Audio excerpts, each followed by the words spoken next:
అధికారంలోకి వచ్చాక సంవత్సర కాలం అవుతున్నా ప్రజలకు ఇచ్చిన హామీలని నెరవేర్చకుండా ఈరోజు రెడ్ బుక్ రాజ్యాంగం అంటూ కక్ష సాధింపు చర్యలకు మాత్రమే వాళ్ళు ఏ విధంగా కన్ఫైన్ అవటమే కాకుండా ఈ రాష్ట్రాన్ని దాచుకుంటూ ఇంకా ఈ రాష్ట్రాన్ని అప్పుల్లో ముంచేస్తుంటే ఈ రాష్ట్రాన్ని కాపాడుకోవాలి, ఈ రాష్ట్ర ప్రజలకి అండగా ఉండాల్సిన బాధ్యత ప్రజా పార్టీ అయిన వైఎస్ఆర్ కాంగ్రెస్ పార్టీకి ఉంది. కాబట్టి ప్రజల తరఫున ఈ రోజు ఏదైతే ఈ కూటమి ప్రభుత్వం ప్రజలకి వెన్నుపోటు పొడిచి సంవత్సరం అవుతుందో ఈ జూన్ 4ని వెన్నుపోటు దినంగా మా నాయకుడు జగన్మోహన్ రెడ్డి గారు అనౌన్స్ చేయడమే కాకుండా ఈరోజు రాష్ట్ర వ్యాప్తంగా ప్రజలకి అండగా ర్యాలీలు చేసి అఫీషియల్స్ కి మెమరాండం ఇచ్చి అది ప్రభుత్వానికి అందజేసి వాళ్ళు ఇచ్చిన హామీలని వాళ్ళ మేనిఫెస్టోని నెరవేర్చమని డిమాండ్ చేస్తున్నాం.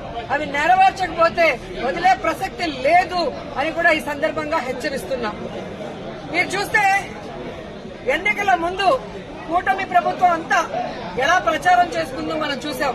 ముఖ్యంగా తెలుగుదేశం పార్టీ వాళ్ళైతే వచ్చేది బాబే, ఇచ్చేది బాబే. ఏమొచ్చిందయ్యా? మీకైతే పదవులు వచ్చాయి, బాబేవో వచ్చి ముఖ్యమంత్రిగా కూర్చున్నాడు.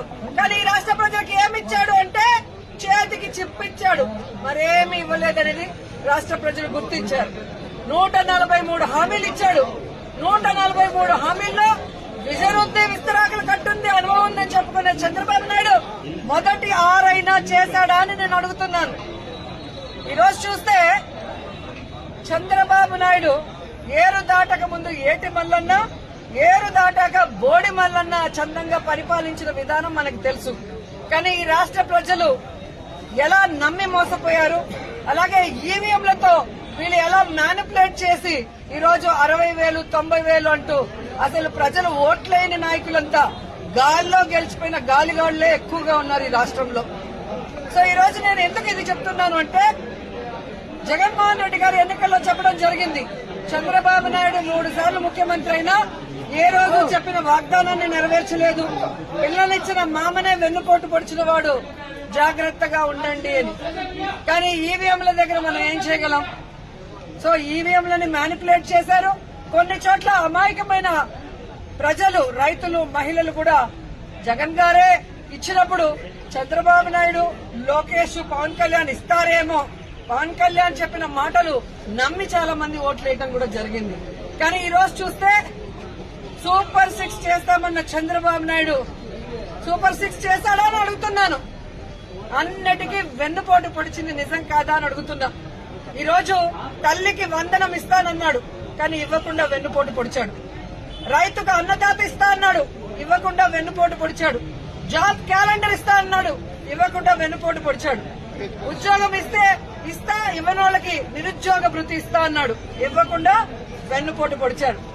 అలాగే అధికారులకి ఐఆర్ ఇస్తాను, డిఏ ఇస్తాను అని చెప్పాడు, కానీ ఈ రోజు ఇవ్వకుండా ఎలా వెన్నుపోటు పొడిచారో మనం చూసాం. మహిళలకైతే ఉచిత బస్సు ఇస్తాను, పొద్దు నుంచి సాయంత్రం వరకు ఫ్రీగా తిరుక్కోవచ్చు అని చెప్పారు, కానీ ఇవ్వకుండా ఎలా వెన్నుపోటు పొడిచారో మీరందరూ కూడా కళ్ళారా చూశారు. ఈ రోజు ఒక్కరికి కూడా ఒక సెంటు భూమి గాని, ఒక ఇల్లు గాని కట్టించకుండా ఎలా వెన్నుపోటు పొడిచాడో మీరందరూ కూడా కళ్ళారా చూస్తున్నారు. సో వెన్నుపోటు అంటే చంద్రబాబు నాయుడు, చంద్రబాబు నాయుడు అంటే వెన్నుపోటు. ఇది ఈ రోజు ప్రజలు తెలుసుకున్నారు, వాళ్ళకి జరిగిన నష్టాన్ని వాళ్ళు తెలుసుకున్నారు. ఎప్పుడెప్పుడు ఎన్నికలు పెడితే జగన్మోహన్ రెడ్డి గారికి ఓటేసి మళ్లీ ముఖ్యమంత్రిని చేసుకోవాలని ఎదురు చూస్తున్నారన్న దాంట్లో ఎటువంటి అతిశయోక్తి లేదని కూడా తెలియజేసుకుంటున్నా.